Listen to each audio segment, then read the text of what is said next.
अस्सलाम वालेकुम नाज़रीन, मैं सैयदा नाहिदा खादरी, आप देख रहे हैं एनआरके 24 न्यूज़। हर बार की तरह झूठी बयानबाजी करते हुए हिंदुस्तान के प्राइम मिनिस्टर नरेंद्र मोदी ने आने वाले 2 सालों में यानी कि 2024 तक हिंदुस्तानियों को 10 लाख नौकरियां देने का वादा किया। वैसे तो आप लोग को भी याद होगा 2014 में नरेंद्र मोदी ने हर साल 2 करोड़ नौकरियां देने का वादा किया था।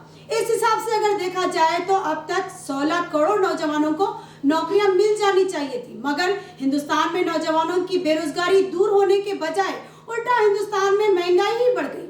अब नरेंद्र मोदी ने कहा है कि आने वाले 2 सालों तक सिर्फ 10 लाख नौजवानों की बेरोजगारी दूर होगी, जबकि सेंट्रल गवर्नमेंट के पास इस वक्त 55 लाख वैकेंसीज है। इसी बात पर ऑल इंडिया मजलिस इत्तेहाद मुस्लिमीन के सदर बैरिस्टर असदुद्दीन अवैसी ने अपना बयान दिया। आइए इसी की रिपोर्ट हम आपको दिखाते हैं। प्रधानमंत्री का जिसमें उन्होंने कहा है कि अगले 1.5 साल में 10 लाख नौकरियां जो है वो दी जाएंगी। देखिए, देश के प्रधानमंत्री को परेशानी शुरू हो गई जब असदुद्दीन ओवैसी अपने भाषण में भूज में मैंने उन्हीं के एक सांसद श्री वरुण गांधी का डेटा को जनता के सामने रख दिया कि केंद्र सरकार के पास 55 लाख से ज़्यादा सैंक्शन पोस्ट के वैकेंसीज है। तो फौरन प्रधानमंत्री को लगा कि अब असल मुद्दे पे ये लोग बात कर रहे हैं, इसीलिए प्रधानमंत्री ने हड़बड़ाहट में ये ऐलान कर दिया कि 2024 तक 10 लाख नौकरियां दी जाएंगी, यानी हर साल 5-5 लाख नौकरियां। हम देश के प्रधानमंत्री से पूछना चाह रहे क्या है ये सच नहीं है कि आपने 2014 में देश से कहा था कि मैं हर साल 2 करोड़ नौकरियां दूंगा, तो 8 साल में तो 16 करोड़ नौकरियां आपको देना था, आप भूल गए उसको। और अब आप कह रहे हैं कि मैं 24 में, क्योंकि चुनाव आ रहा है पार्लियामेंट का, और राजस्थान का, मध्य प्रदेश, छत्तीसगढ़ का चुनाव है, गुजरात का, आप कह रहे हैं कि मैं 5-5 लाख नौकरी दूंगा। भाई 16 करोड़ नौकरियों का क्या हुआ, आप बता दीजिए हमको, वो क्यों नहीं दिया आपने। और ये जो 10 लाख नौकरी का आप बोल रहे हैं, 10 लाख नहीं 55 लाख सेंट्रल गवर्नमेंट के पास सैंक्शन पोस्ट है, आप क्यों नहीं देते? वो 10 लाख क्यों दे रहे हैं आप?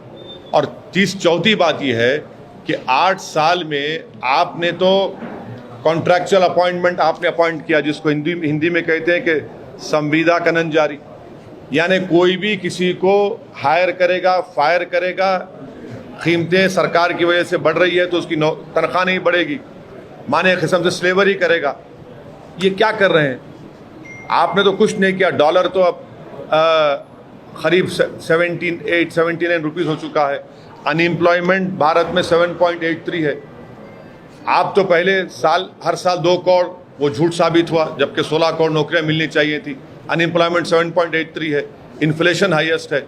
और आपके ही केंद्र सरकार में 10 लाख नहीं 55 लाख से ज़्यादा वैकेंसीज है, उसको फिल करिए आप पूरा, इन्फ्लेशन को कंट्रोल करिए, उसके और बात ही नहीं होती। और ऐलान कर दिए क्योंकि अब चुनाव है गुजरात के, फिर उसके बाद दूसरे कर्नाटक है, मध्य प्रदेश, राजस्थान, छत्तीसगढ़ है, फिर 24 में चुनाव है, तो अब कह रहे हैं कि 5-5 लाख देंगे। सबसे पूरे विश्व में अगर कहीं नौजवान युवा बेरोजगार है तो भारत में है, और प्रधानमंत्री ऊंट के मुंह में जीरा दे रहे हैं। सर, ये बताइए कि आने वाले फ्राइडे के दिन उत्तर प्रदेश की लोकल इंटेलिजेंस यूनिट का कहना है कि बहुत सारे बुकेस हो गए वहां पर। हाँ, तो पहले से घर तोड़ दीजिए पूरों के, आप अभी तोड़ दीजिए, अभी तोड़ दीजिए, पहले से घर तोड़ दीजिए ना, किस्सा खत्म हो गया। क्या वो जरूरत ही नहीं है आपको, आप घर तोड़ दीजिए। उत्तर प्रदेश के चीफ मिनिस्टर तो सुपर चीफ जस्टिस बन चुके हैं, वो खुद अपनी अदालत में किसी को कन्विक्ट करेंगे और घर तोड़ देंगे। अभी से घर तोड़ दो आप। रूल ऑफ लॉ को तो बर्बाद कर रहे हैं आप। जो घर तोड़ा गया आफरीन फातिमा का, वो तो उसकी माँ के नाम पे था। आपने झूठी नोटिस दी, आपने झूठा कहा कि पहले नोटिस दी। आपको कोई इख्तियार ही नहीं है घर तोड़ने का। अगर है हिम्मत भाजपा वाले, तोड़ना टिनी का घर, क्यों नहीं तोड़ते आप? उस पर तो 5 लोगों की हत्या का इल्ज़ाम है, सुप्रीम कोर्ट ने बेल कैंसिल की। ये खुली नफरत की मिसाल है मुसलमानों के खिलाफ, ये खुली नफरत की मिसाल है। कलेक्टिव पनिशमेंट भारत के मुसलमानों को दे रहे हैं भाजपा वाले, और पुलिस स्टेशन में ले जाकर पुलिस लठों से मारती है, और भाजपा का एमएलए बोलता है रिटर्न गिफ्ट है। हाथ तोड़ देते हैं, बच्चों के पैरों पे, सरों पे मारते हैं। ये पुलिसिंग है आपकी, ये आपका ह्यूमन राइट्स का ये मामला है आपका। अरे आप अरेस्ट करिए, कोर्ट में कन्विक्शन दिलाइए अगर आपका सबूत है तो, और झारखंड में आपने 15 लोगों पर गोली चला दी, 2 मुसलमान बच्चों की हत्या कर दी, एक के जिस्म में 6 गोलियां। क्या हो रहा है ये? मैं इसको कंडेम करता हूं, झारखंड में जो फायरिंग हुई है। सर यूपी के एडीजी ने ये कहा है कि अगर लीगल बॉडी हमसे इसका जवाब पूछती है कि हमने बुलडोजर एक्शन क्यों किया, तो हमारे पास सारे जवाब मौजूद हैं। अरे आपकी झूठ इसी अभी सामने आ गई कि वो घर जो आप नोटिस दे रहे हैं, उस लेडी जो एक्चुअल ओनर है महिला, उसके पति को दे रहे हैं। आपकी झूठ ये साबित आ गई, सामने आ गई। दूसरा आपकी झूठ ये कि टैक्सेस दिए जा रहे हैं, ये आपकी दूसरी झूठ।